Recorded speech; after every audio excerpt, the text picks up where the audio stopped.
Je n'oublierai jamais le bruit de la porte qui claque ce soir-là. Léa est rentrée plus tôt que prévu, trempée par l'averse parisienne, et elle m'a surprise en train d'embrasser Emmeline dans l'ombre de notre cuisine. Ses yeux, d'un bleu si clair d'habitude, sont devenus noirs de stupeur, puis de douleur pure. « Emmeline, c'est toi » a-t-elle murmuré. La voix brisée, comme si prononcer ce prénom lui arrachait la gorge. Et moi, figée entre elles deux, j'ai senti mon cœur se déchirer en 2 morceaux irréguliers. Tout a commencé 3 ans plus tôt, quand Léa et moi avons emménagé ensemble dans ce petit appartement du Marais. Nous avions 24 et 25 ans. Follement amoureuses, convaincues que rien ne pourrait nous séparer. Léa travaillait comme graphiste freelance. Moi comme conservatrice adjointe au musée Carnavalet. Nous passions nos soirées à rire sur le canapé, à nous embrasser sous les toits parisiens, à rêver d'un avenir simple et lumineux. Paris nous appartenait. Emmeline est entrée dans nos vies presque par hasard. Elle était la meilleure amie de Léa depuis le lycée à Lyon. Quand elle a obtenu un poste d'architecte à Paris, Léa a insisté pour qu'elle vienne habiter chez nous le temps de trouver un logement. Juste quelques semaines, avait-elle dit. J'ai accepté sans hésiter. Emmeline était charmante, discrète, avec cette élégance naturelle des filles du Sud qui portent même un jean comme une robe de soirée. Les premières semaines ont été légères. Emmeline cuisinait des plats provençaux. Nous faisions des dîners à 3. Nous rions jusqu'à tard. Léa adorait retrouver son amie d'enfance, moi. J'étais heureuse de voir Léa heureuse. Puis les semaines sont devenues des mois. Emmeline n'a jamais vraiment cherché d'appartement. Elle disait que les loyers étaient trop chers, que les agences étaient lentes, et Léa refusait catégoriquement qu'elle parte ailleurs. Un soir d'hiver, Léa a dû rester tard au studio pour terminer une campagne urgente. Emmeline et moi sommes restés seuls. Nous avons bu une bouteille de Côtes-du-Rhône en regardant un vieux film de Truffaut. À un moment, nos regards se sont croisés un peu trop longtemps. Elle a posé sa main sur la mienne, comme pour me réconforter d'une tristesse que je n'avais pas exprimée. Je n'ai pas retiré ma main. Le lendemain, je me suis haïe. Mais le désir est une marée sournoise. Il monte sans qu'on s'en rende compte. Les absences de Léa se sont multipliées, déplacements à Lille, à Bruxelles, deadlines infernales. Chaque fois qu'elle partait, Emmeline et moi nous retrouvions seuls, et la frontière entre amitié et autre chose s'effritait. Un soir, elle m'a embrassée. Je n'ai pas résisté. J'ai répondu à son baiser avec une violence que je ne me connaissais pas. Comme si j'avais attendu ce moment toute ma vie. Après, nous nous sommes tus. Nous avons continué à vivre sous le même toit. À sourire à Léa quand elle rentrait. À faire semblant. Mais chaque regard échangé avec Emmeline dans le couloir, chaque frôlement dans la cuisine, était une décharge électrique. Je me disais que c'était passager, que je contrôlais, que je pourrais arrêter. Mensonge. Je n'ai jamais pu. Léa. Elle. Ne voyait rien. Ou plutôt, elle ne voulait rien voir. Elle était épuisée par son travail, heureuse de nous avoir toutes les deux. Parfois, elle disait en riant, « Vous êtes mes 2 amours. Je ne sais pas ce que je ferais sans vous. » Et moi, je souriais, la gorge nouée.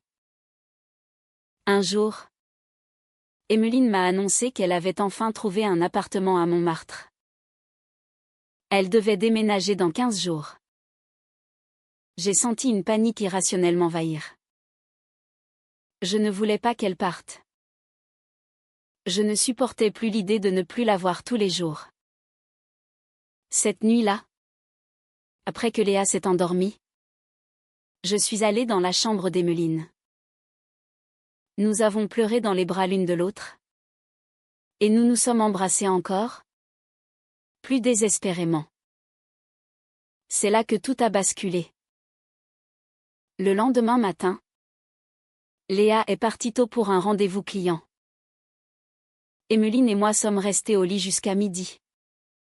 Enlacés, parlant à voix basse de l'avenir impossible. Elle voulait que je quitte Léa. Moi, je refusais même d'y penser. Je l'aime, répétais-je comme une litanie. Mais tu m'aimes aussi, répondait-elle calmement. Et je ne pouvais pas le nier. Les jours suivants ont été un supplice. Je vivais dans la peur permanente que Léa découvre tout. Chaque fois qu'elle posait une main sur mon épaule, je sursautais. Chaque fois qu'Emmeline et moi échangions un regard, je sentais mon cœur prêt à exploser. Un soir, Léa est rentrée plus tôt que prévu. Elle avait oublié un dossier important. Elle nous a trouvés dans la cuisine, Emmeline adossée au plan de travail, moi tout près d'elle, nos mains presque se touchant. L'air s'est figé. Léa a froncé les sourcils. Il y a quelque chose entre vous deux, a-t-elle demandé soudain, d'une voix étrangement calme. J'ai ri nerveusement. Mais non. Qu'est-ce que tu vas imaginer? Emmeline a baissé les yeux. Léa nous a regardés longuement. Puis elle a haussé les épaules. D'accord. J'ai confiance en vous. Mais ce soir-là, elle a dormi sur le canapé. Les tensions ont monté. Léa devenait distante, irritable. Elle passait des heures sur son téléphone, répondait à des messages que je ne pouvais pas voir. Je me suis mise à fouiller dans ses affaires quand elle n'était pas là. J'ai trouvé des captures d'écran de conversation avec une certaine Camille, une collègue graphiste qu'elle avait rencontrée à Bruxelles. Des messages tendres, ambigus. Rien de flagrant, mais assez pour que la jalousie me ronge. Je me suis sentie trahie. Alors que j'étais la pire des hypocrites. Un soir, après une dispute stupide sur le ménage, Léa a explosé. Tu crois que je ne vois rien? Ton regard quand tu la regardes? Elle. Vos silences complices. J'ai nié. Emmeline a nié. Léa a pleuré. Puis elle est partie dormir chez une amie. Le lendemain, Emmeline m'a annoncé qu'elle avançait son déménagement. On ne peut plus continuer comme ça. Tu dois choisir. Je n'ai pas répondu. Le jour du déménagement d'Emmeline, il pleuvait des cordes. Léa était revenue la veille, silencieuse, les yeux rougis. Elle a aidé à porter les cartons sans un mot. Quand le camion est parti, elle m'a regardé droit dans les yeux. C'est fini entre elle et toi. Maintenant? J'ai hoché la tête, incapable de parler. Mais ce n'était pas fini. Emmeline et moi continuions à nous voir en secret. Café discret à Saint-Germain. Promenade nocturne le long de la Seine. Hôtel de passe dans le 11e. Chaque fois, je me promettais que c'était la dernière. Chaque fois, je revenais. Léa. De son côté, se rapprochait de Camille. Elles sortaient ensemble, pour décompresser. Je voyais les photos sur Instagram, elles deux dans des bars. Riant. Complices. La jalousie me dévorait. Mais je n'avais aucun droit de me plaindre. Un soir de novembre, Léa m'a annoncé qu'elle partait un week-end à Bruxelles avec Camille. Juste pour visiter. Rien de plus, a-t-elle précisé. Je n'ai rien dit. Le lendemain, j'ai pris le train pour Montmartre et je me suis effondrée dans les bras d'Emmeline. C'est là que j'ai compris que j'étais amoureuse des deux. D'une manière différente, mais profonde. Léa était mon refuge, ma stabilité, mon histoire. Emmeline était le feu, le vertige, la vérité que je n'osais pas affronter. Le week-end est passé. Léa est revenue bronzée, souriante, mais distante. Elle a posé ses valises et m'a dit calmement, « Je crois qu'on devrait faire une pause. » Je n'ai pas protesté. Elle est partie vivre chez sa sœur à Vincennes. L'appartement est devenu un tombeau. Je passais mes nuits à pleurer, à écrire des lettres que je n'envoyais jamais. Emmeline voulait que je vienne vivre avec elle. Je refusais. Je ne pouvais pas abandonner Léa comme ça. Les mois ont passé dans une étrange suspension. Je voyais Emmeline presque tous les jours. Nous parlions d'avenir, de voyage, de vie commune. Mais chaque fois que je fermais les yeux, je voyais le visage de Léa le soir où elle nous avait surprises. Un soir de printemps, Léa m'a appelé. Il faut qu'on parle. Nous nous sommes retrouvés sur le pont Saint-Michel. Là où nous avions échangé notre premier baiser 6 ans plus tôt. Elle était plus mince, les traits tirés, mais toujours aussi belle. Je sais tout, a-t-elle dit simplement. J'ai blêmi. Comment? Camille m'a montré des messages qu'Emmeline t'envoyait par erreur. Des messages très clairs. Le monde s'est écroulé. Léa a continué. La voix tremblante, je suis détruite. Mais surtout, je suis en colère contre moi-même. Parce que pendant tout ce temps, je sentais quelque chose. Et je n'ai rien voulu voir. J'ai voulu parler. M'excuser. Expliquer. Elle m'a interrompu, ne dis rien. Pas maintenant. Elle est partie sous la pluie. Le lendemain, j'ai reçu un message d'Emmeline, Léa est venue me voir. Elle m'a tout dit. Elle pleurait. Elle m'a demandé pourquoi je lui avais pris la femme qu'elle aimait. Je suis restée prostrée pendant des jours. Puis j'ai pris une décision.